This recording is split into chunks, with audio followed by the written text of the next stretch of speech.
What's up mga kaguro at mga mag-aaral? Ako muli ang inyong online teacher, Sir Franco, para sa panibagong aralin sa General Science.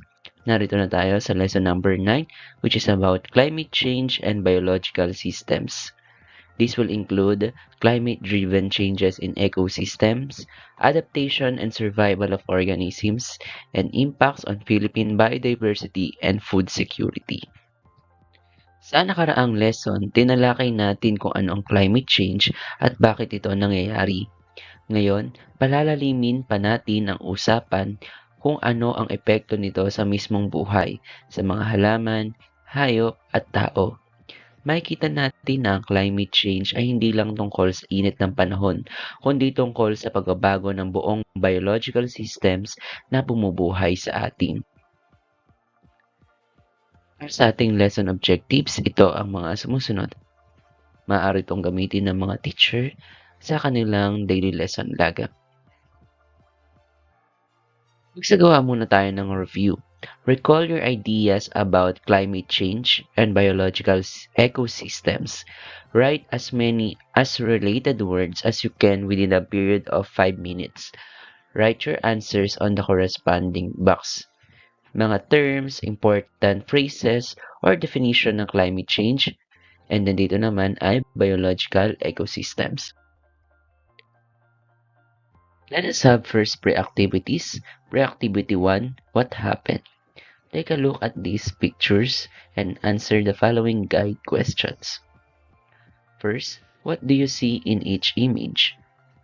2, what might have caused these changes? And 3, how do you think this connects to climate? Now let's have pre-activity 2, impact versus response. Match the impact of climate change to how biological systems respond through them.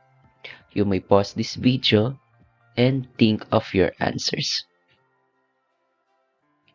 First, let's see if you answered correctly. Number 1, rising global temperatures will lead to migration of animals to cooler areas because animals shift their range toward higher altitudes or latitudes to escape the heat. Second, ocean warming. Coral bleaching. Why? Because warmer ocean temperatures stress corals, causing them to expel algae and turn them into white color or bleach. 3. Deforestation will lead to loss of biodiversity and extinction. Cutting down forests destroys habitats, threatening countless species with extinction. Number 4. Prolonged droughts. Reduce rainfall affecting freshwater ecosystem. Droughts decreases water availability, harming rivers, wetlands, and aquatic life. Next, sea level rise. Coastal mangrove forest damage because mangroves are threatened by submersion and saltwater intrusion due to rising seas. 6. Melting polar ice caps. Habitat loss for polar bears and seals. Ice-dependent species lose their homes and hunting ground as ice melts. 7.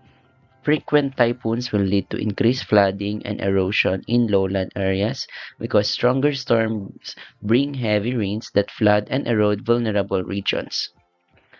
8. Habitat destruction causes disruption in marine ecosystem. Coastal development and pollution destroy breeding and feeding areas for marine life. 9. Flooding of farmlands will lead to crop failure and food insecurity. Flood ruin crops, reduce harvests, and threaten local and national food supply. And lastly, greenhouse gas emission will lead to carbon dioxide build-up from burning fossil fuels because emissions from cars, factories, and power plants increase atmospheric carbon dioxide, driving global warming. So I hope you did well in this activity and at least you must get 70 to 80% correct. If not, we will discuss this and relate it to our new topic for today. So all of the previous activities are related to our new topic, which is about climate change and its effect to the biological system. But first, ano nga ba ang mga biological systems? Ang biological systems ay ang mga ugnayan ng mga buhay na organismo at ng kanilang kapaligiran. Kapag nagbago ang klima, temperatura, ulan, hangin, naapektuhan ang buong sistemang ito. Isang maliit na pagbabago sa klima ay pwedeng magdulot ng malaking epekto sa balanse ng buhay. Paano naman nakakaapekto ang climate change sa biological systems katulad ng ecosystem? Ang mga ecosystem ay sanay na sa tiyak na pattern ng klima. Kaya kapag nagbago ito, nawawala ang normal na takbo ng buhay. Halimbawa, kung mas mainit ang dagat, mas mabilis mamatay ang coral reefs. Kapag hindi na predictable ang ulan, nahihirapan ang mga halaman at hayop na mabuhay. Ngayon, ating isa-isahin ang mga climate-driven changes in biological systems. First, animal migration changes. Maraming hayop ang umaasa sa migration para mabuhay. Pero dahil sa climate change, nalilito ang mga hayop kung kailan at saan dapat sila lumipat. Halimbawa, ang ilang isda ay lumipat sa mas malamig na tubig dahilan para lumiit ang huli ng mga isda. Coral bleaching. Ang coral reefs ay sensitibo sa init. Kapag umiinit ang dagat, nawawala ang algae na nagbibigay buhay sa coral. Kaya ito pumuputi at namamatay. Sa Pilipinas, malaking problema ito dahil umaasa ang maraming komunidad sa coral reefs para sa pagkain at kabuhayan. Forest dieback. Kapag matagal ang tagtuyot at sobrang init, humihina ang mga puno. Kaya mas madaling pasukin ng peste at sakit ang kagubatan. Kapag namatay ang mga puno, bumababa ang kakayahan ng Earth na sumipsip ng carbon dioxide, lalo pang lalala tuloy ang climate change. Adaptation and survival of organisms and their failure to adapt. Paano nga ba nag-a-adapt ang mga organism at bakit ang ilan sa kanila ay hindi nakaka-adapt dahil sa climate change? Organisms may adapt, migrate, or else they will face extinction. May ilang organismo na kayang mag-adapt tulad ng pagbabago ng behavior o physical na katangian. Ngunit marami rin ang hindi nakakasabay sa bilis ng climate change. Kapag hindi sila nakakaangkop, nagre-resulta ito sa pagbaba ng populasyon o tuluyang pagkalipol. Kaya ito ay related din sa tinatawag nating survival of the fittest. What are climate stressors? Ang mga stressors na ito ay direktang pumipinsala sa mga organismo. Halimbawa, ang sobrang init ay nakakaapekto sa photosynthesis ng halaman, habang ang mga baha ay sumisira sa tirahan ng mga hayop at pananim. Kasama na rin dito ang pagtaas ng temperatura na maaaring makapatay rin sa mga species ng mga hayop o halaman. Ano naman ang epekto nito sa Philippine biodiversity and food security? I-contextualize natin ang ating lesson at i-apply ito sa epekto sa ating bansa. Halimbawa nito ay ang mangrove loss in Palawan.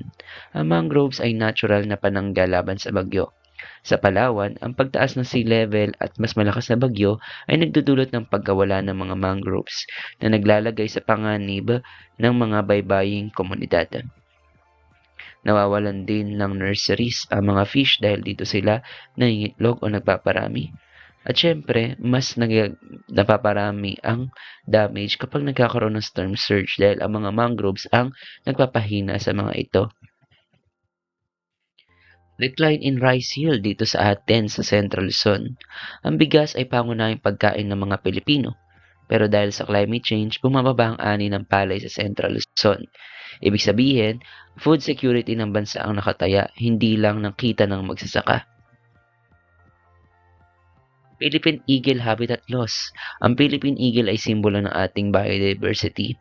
Dahil sa deforestation at climate stress, nawawala ang kanilang tirahan kaya lalo silang nangalagay sa panganib.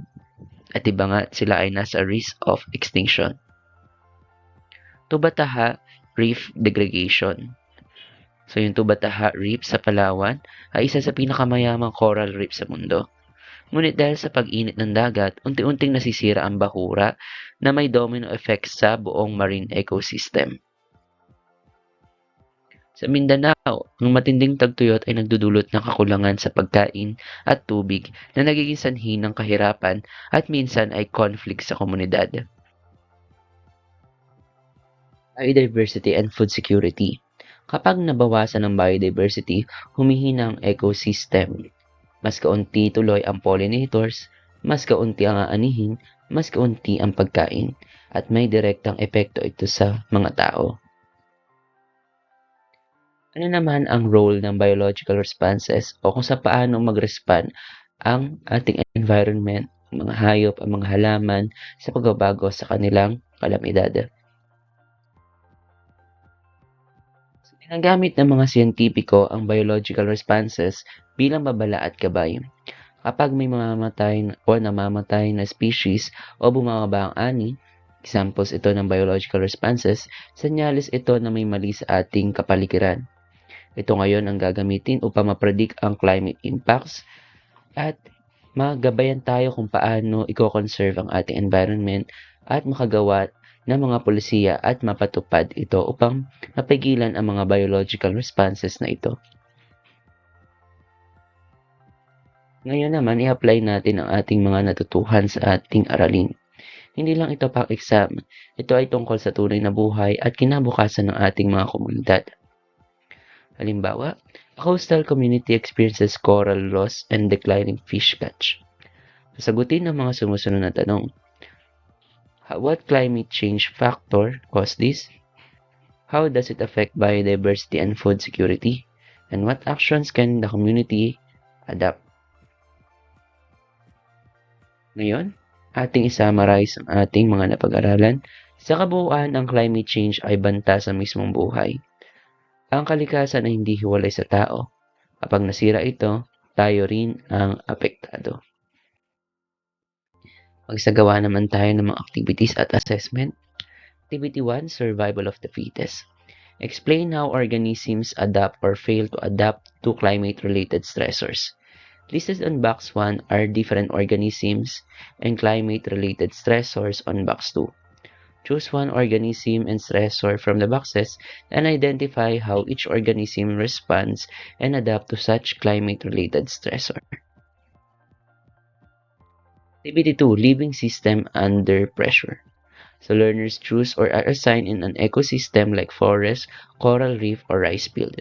Then they will answer the following questions. What does such ecosystem look like in a healthy state? And what happens when a climate-related event occurs? And how humans could help restore it? And for your assessment, answer these two essay questions. 1. Why should Filipinos care about how climate change affects our ecosystem and biodiversity? And how does climate change threaten biodiversity? Now for our reflection about this topic, how does climate change in biological systems affect your future as a Filipino? Ang tanong ngayon, ano ang gagawin natin?